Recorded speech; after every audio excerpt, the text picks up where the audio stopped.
기생충과 오징어 게임 그리고 BTS를 K-팝 내세운 등전 세계에서 우리나라의 한류를 뮤지컬 덕분에 시장은 한국 세계에서 드라마가 가장 인기를 글로벌 끌게 된 웹툰 것도 시장에서 선전하고 있는 이른바 K 웹툰 산업에 대해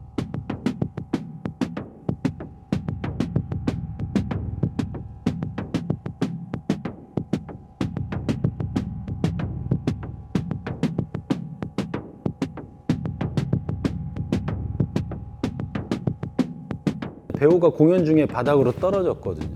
그래서 공연 끝나고 구급차에 실려서 가기도 하고. 노트북 앞에 장시간 동안 같은 자세로 사실 앉아 있고 계속 타이핑을 많이 하다 보니까 눈질한 시력이 굉장히 많이 저하되고 손목 이런 걸 많이 쓰기 때문에 팔, 근골격계, 손이랑 팔 이쪽 여러 팀들에서 와서 한꺼번에 치우다가 그 장비가 넘어졌어요. 그거를 넘어지는 거를 막아보려다가 깔려서 실제로 병원을 간 적이 있었습니다. 저도 허리 디스크 있고 얼마 전에 어깨 나가서 누워서도 근데 쓰는 거예요. 누워서도 계속 하는 거예요. 공연예술인 노동조합 위원장을 맡고 있고요. 연극 배우 이종승입니다. 반갑습니다. 노동 환경이라고 하면 몇 번의 지속적인 사고 이후에 그리고 현장의 분위기가 바뀌면서 현재는 조금 안전한 환경으로 가고 있다고 생각은 듭니다. 예전에는 뭐 크고 작은 사고들이 많았죠. 일단 공연이 끝나고 세트 철수할 때도 예전에 못을 사용하거나 나사 피스를 사용하거나 할 때도 발에 찔리는 경우도 많았고 설치하면서 망치질 하다가 손을 찢거나 하는 경우도 많았고요. 대극장에서 무대가 주저앉거나 상부에서 떨어져서 사망하는 사고들도 있었습니다. 공연을 한다고 치면 원천세 떼고 고용보험 들고 산재보험 들고 하면 돌아가는 페이가 적을 거다라는 것도 있고 그만큼을 사실 주지 못하는 상황이거든요. 공연이 끝나고 n분의 1로 정산을 하는데 사실 받아가는 페이라는 게 1, 20만 원밖에 안 되거든요. 그러면 거기서 고용보험을 가입할 수 있는 조건 자체도 안 되고 작은 극장에서 얼마나 큰 사고가 나겠어? 라는 것들도 있고 그래서 보험을 들기가 쉽지 않은 거죠. 만약에 사고가 난다고 하면 이걸 산재로 인정받기 위해서 얼마나 많이 뛰어다니면서 또 노력을 해야 될까? 사고가 났다고 하면 극장도 곤란해하고 그 단체도 곤란해하고 본인도 미안해하고 그냥 내 잘못이다 혹은 야 그냥 병원비 우리가 처리할게 이렇게 해서 넘어가는 게 많죠. 예산이 안 되니까 공연 직전에 제작을 하거나 그리고 셋업도 그날 안에 다 해결을 하려고 막 빠르게 진행하다 보니까 세트 세우는 동안 한쪽에서는 사다리 타고 조명 달고 한쪽에서는 막 음향선 깔고 있고 그 복잡하게 돌아가는 시스템이 사고가 생길 만한 조건이 되는 거죠. 자기소개 부탁드립니다. 네, 안녕하세요. 반갑습니다. 저는 방송작가 김한별이라고 하고요. 지금 방송작가 유니온의 지부장으로 있습니다. 주로 타이핑 많이 치니까 손목에 염증이 많이 생기고요. 그리고 같은 자세로 오래 또 노트북 앞에 있다 보니까 어깨, 허리 디스크 이런 근골격계 질환은 항상 대체로 다들 노출이 되어 있어요. 그리고 작가들이 또 이제 주말에 일하고 또 야간에 밤샘 작업도 되게 많이 하거든요. 사실 그러다 보니까 잠을 많이 못 자서 생기는 질환, 심혈관계 질환, 심장이 너무 빨리 뛴다거나 그런 일들이 많고 또 작가들의 일이 되게 불안정해요. 프리랜서로 고용이 안정되어 있지 않고 늘 해고나 이런 위협이 사실 있기 때문에 그런 불안한 마음들 때문에 사실 불안장애 같은 그런 정신질환도 많이 겪고 있고요. 늘 그 섭외나 그런 촬영 관련된 방송 진행과 관련된 거에서 늘 불안에 노출되어 있다 보니 그게 몸을 되게 많이 상하게 하는 것 같더라고요. 사실 이런 건 정말 산재거든요.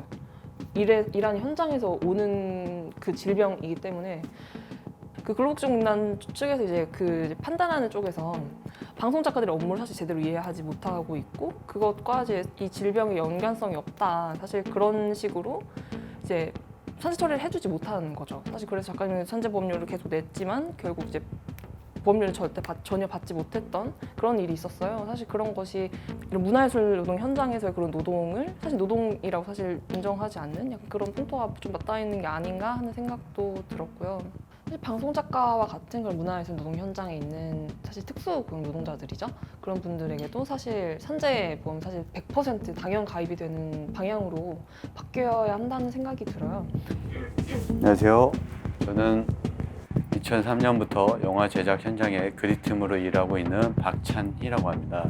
현장에 세트장이든 야외 촬영이든 위험한 일이 너무 많아서요. 화재 사고도 예전에 있어서 세트장 화재로 인해서 인명사고도 난 적이 있었고요. 차에다가 카메라를 달고 배우분이 혼자 운전을 하시는 경우들도 있어요. 자기도 모르게 그냥 그 이상을 간 거죠. 정해진 코스보다. 네네.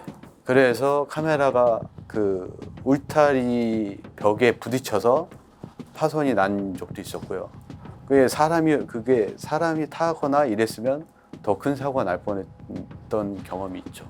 근데 그렇게 계획되지 않은 부분에 있어서 사고들이 영화 현장에서는 많이 일어나고 있습니다.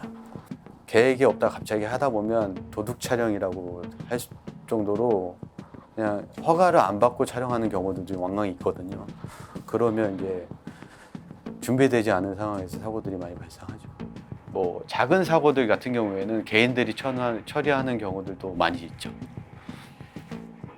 이게 큰 사고에는 어느 정도 사람들의 대처들이 어느 정도 뭐 할 수 있는 영향들이 있는데, 작은 사고들은 이거를 자기가 일하다가 다쳤다라는 거에 이렇게 좀 주눅이 들어서 말을 못하는 노동자도 분명히 있습니다.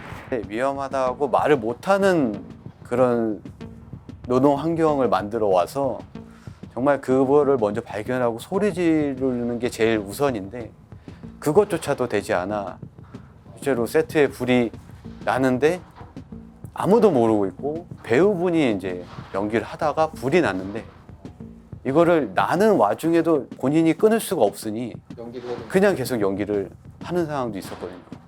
그러다가 컷과 동시에 불이에요. 안녕하세요. 저는 언론노동조합 작은책 분회장 정인열입니다. 저는 여기는 저희 작은 출판사입니다. 대부분 출판 노동자들 중에서 편집자들도 있지만요. 요즘은 이제 물류창고에서 일하시는 물류 노동자들도 있고, 또 어떤 조금 더 조직이 큰 데는 이제 그 IT 부서도 따로 있어요. 그래서 개발하시는 분들도 있고, 그다음에 또 일반 뭐 사무직들도 있으시거든요. 근데 이제 그 중에 거기에 이제 통계에 잡히지 않는 분들이 이제 외주 프리랜서, 외주 편집자가 굉장히 많죠. 이제 작업 단가가 낮거든요. 그리고 이제 또 일감이 이제 확보되어야지 자기의 생계가 확보가 되잖아요. 그러니까 불안정하기 때문에 일을 닥친 대로 하는 거예요. 그래서 정말 밤 새면서 계속 일을 하세요. 그 쉬는 날이 거의 없어요. 주말에도 일이 쉬는 날이 없고, 그러니까 이제 항상 일이 언제 들어올지 모르고, 근데 사실 그것도 거부를 할 수가 없거든요. 내가 쉬고 싶은데 쫓겨서 일하고 불안하고, 그러면서 남들보다 일을 덜 하는 것도 아니거든요. 되게 일을 많이 하는데도 불구하고 소득은 적으면서 제도적으로 보호받지 못하고, 그러니까 내 삶을 계획적으로 살 수 없는 부분들이 좀 안타까워요. 그래서 제도권 안에 들어와야 될 것 같아요. 4대 보험, 뭐 고용보험, 뭐 예술인 고용보험 됐다고 하지만은 그래도 그 밖에 건강보험도 있고 여러 가지가 있는데, 그런 것들이 보장이 안 되면 사실 사회에서 배제되는 사회적으로 배제되는 사람들이 되는 거거든요. 그래서 그런 것들이 빨리 보완이 됐으면 좋겠습니다. 안녕하세요. 저는 웹툰 작가 하신아라고 합니다. 웹툰 작가 노동조합의 사무국장을 맡고 있기도 합니다. 우리가 플랫폼 노동이잖아요. 좀 플랫폼 노동이 소비자들도 분절화시키지만 이 생산자들도 다 가둬놓는 거거든요. 각각 분절화시켜서. 그러니까 각방에 갇혀서 죽어가는 느낌이에요. 말라 죽어가는 느낌. 되게 오래 일을 해요. 저만 해도 저는 맡은 작품이 여러 개 있어서 한 10시간, 12시간 이렇게 일을 하는데, 작가분들은 14시간, 20시간도 하시더라고요. 주 6일, 7일은 기본이고. 그러니까 너무 일을 많이 하니까 계속 컴퓨터 앞에 앉아있는, 그게 일상이에요. 근골격계 질환이 그렇게 많고, 또 저도 있지만 호르몬계 질환도 되게 많아요. 호르몬계 질환은 무슨 갑상선이라든가, 올해 안에 론칭 못하면 저 MG 토해내야 되거든요. MG가 이제 미리 받은 선급금을 저한테 떨어지는 수익으로 갚아야 되는, 그래서 한 2~3배로 갚게 되는 그런 고리대금 같은 건데, 12월 안에 론칭 못하면 저 토해내야 되거든요. 그럼 이게 실질적으로는 쉴 수 있다. 실질적으로는 늦게 일할 수 있다. 뭐 아무런 소용이 없는 이론적인 그냥 환상 속에 있는 거죠.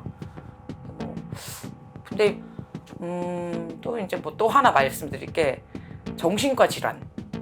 그러니까 우리가 이런 방 안에서 혼자 있어요. 혼자 갇혀서 계속 하는 거예요.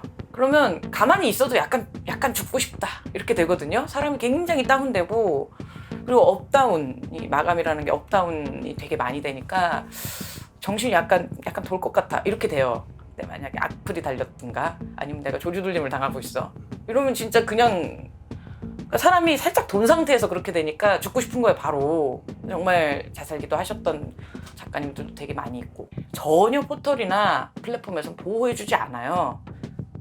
네, 그럼 작가가 오로지 혼자 감내해야 될 몫이니까 정신과 질환이 뭐 우울증, 그리고 뭐 공황장애, 저도 공황장애 있거든요. 저 다 있네요.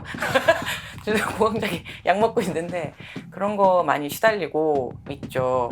웹툰도 정해진 요일에 정해진 시간에 딱 올라가야 되는 거예요. 방송처럼. 근데 그걸 지키지 못하면 어마어마한 압박이 들어오고, 회사에서 압박하는 것도 압박하는 거지만 독자들이 가만히 있지 않아요. 그러니까 사회 전체가 프로페셔널이라는 어떤 환상에 빠져서 이 사람들에게 과도한 걸 요구를 하는 거죠.